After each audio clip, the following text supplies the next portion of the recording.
Hello guys, good morning, good morning, good morning. Welcome to my vlog. So ang update at gagawin natin ngayon for today's video mga ka-farm ay tingnan natin yung tinignan na natin talaga ang lahat ng seeds na naihanda natin mga ka-farm. So bago ito maggawa ng ganito mga ka-farm, bago tayo mag-soak, mag-incubate, ay mayroon na tayong naihandang para gawing plat or feeding para doon siya ipapatubo natin mga ka-farm. So tingnan muna natin yung ibang mga ka-farm. So dito natin to inilagay yung isang variety na kung saan ay hindi siya masyado grabe ka inatiman ba in Bisaya word. So kailangan dito lang tingnan lang natin kung okay na ba yung kanyang sprout or tubo ng kanyang bawat butil. So nakita na natin mga ka-farm, okay na siya. So after matapos or tawag dyan dumaan ng ilang minuto pagkatapos paggawa natin ng beading or plat, kailangan na itong i-broadcast kasi alam niyo mga ka-farm ay na talaga maganda yung sibol ng kanyang roots.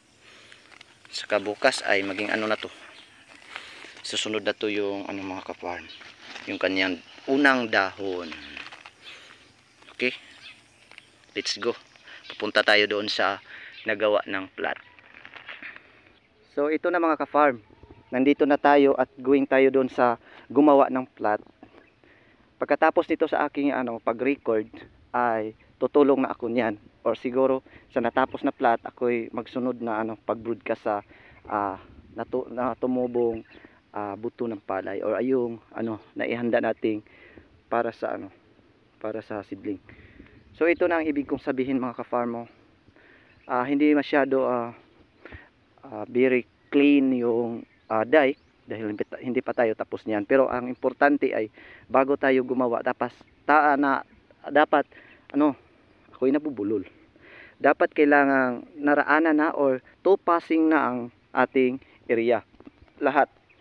So it means parang maganda na ba or totally bulok na yung mga rice straw, dahil napaka-sensitive talaga lahat ng kahit anong variety mga ka-farm. Sensitive talaga sila kasi kung hindi pa buhay na buhay pa yung damo mga ka-farm, tapos mayroon na tayong seedling, so malnutrition yung makakaranas ng stress yung palay natin dahil during pa siya ng decomposition, yung ang tawag diyan decomposition process pa yung mga damo. So ibig sabihin yung maninilaw pa yung mga yung mga palay na bagong tanim. So kaya sa Bisaya pa, wag natin gawing kinilaw yung trabaho. Dapat totally decompose na talaga yung mga rice straw upang hindi na maninilaw yung ating ang tawag diyan ating bagong tanim. So ito lang ang gagawin natin mga ka-farm ha. Yan. At saka hindi lang masyado siya ganyan ka kaangat yung plat. Maganda tong ganito mga ka-farm dahil kung sobrang angat yung plat ay mahirapan tayo sa tuwing tayo ay magpapatubig. Okay na to mga ka-farm. Tapos sumabay pa yung magandang panahon. So, ganyan lang ang gagawin natin. So it's up to you mga ka-farm kung gaano ba kalaki or ang gusto nyo na kalaki sa plat. Basta ang importante ay kaya abutin sa pag-broadcast na tuwing tayo ay mag-broadcast sa similya. Pwede gawin yung iisa lang itong mga ka-farm, pero mostly is 1 meter. 1 meter talaga ang lapad. Pero ito ginawa namin dahil mga tag-as man mga kamot mga ka-farm. Yun ang ginawa namin. So ganyan lang kasimple. Simple, hindi simple to mga ka-farm ha. Mahirap. So yan lang ang paggawa. Gumamit lang ng sa tawag kahig. Yan. So yun lang muna update natin ngayon mga ka-farm ha. Dahil kailangan na namin yun i-broadcast. Kahigan pa ni Doy. Ayaw sa paghumanatanan. No, kahigi siya una kay aron niya makaana siya daan kay aron akong iuna tong Biganti Plus. Oh. Kay aron niya akong mauna-una kay pwede ra man unyang hapon tong uban mga similya kay di pa man siya kaayo una. Grabe ang Biganti Plus gyud. Ka-active kayo og mga mata.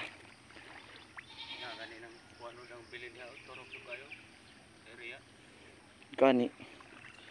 Mao nga kana kahigi na dahil kay una na lang ko dito ako sa adtoon si nanay. So ana ra mga ka-farm hangtod ni didto So that's it mga ka-farm. Iikot ko muna kayo dito sa aking So yun lang basta ang unang tandaan niyo mga ka-farm kailangang nadaanan na to ng pangalawang bisis sa turtle or yung mudboot, yung buong area nyo mga ka-farm bago kayo mag-soak ng seeds, bago kayo kasi yung seeds ay madali lang to, pwede gawin yung 15 to 17 days. It's up to you mga ka-farm kung gusto nyo ba gawing diyang tawag, gawing 18 to 24 days bago itanim. Kasi yung 18 to 24 days mga ka-farm ay yung yung seedling natin ay hindi na tayo takot sa molast o yung golden apple snail or hindi na tayo gagasto ng molluscicide o yung pampatay ng mga snail o yung tinatawag na gas or golden apple snail. Pit ko na slide. So yun lang mga ka-farm ha. Yun talaga ang napaka-importante, tandaan natin kung tayo ay magtatanim. Kung malimit lang or kunti lang yung tawag dyan mga kuhold sa area nyo, pwede yung bata pa yung seedling na itatanim, pwedeng nasa 15 to 16 or 15 to 17 days na seedling. Kasi kadalasan yung 12 to 14 days ay nasa dapog yun. Ito yung tawag namin is hindi to dapog. Pero kung sa dapog mga ka-farm, based on my observation, ay gawin muna natin ganito. Tapos kinabukasan na natin sila. Dapat manigas-tigas yung bedding. Yun ang observation ko nung nakaraang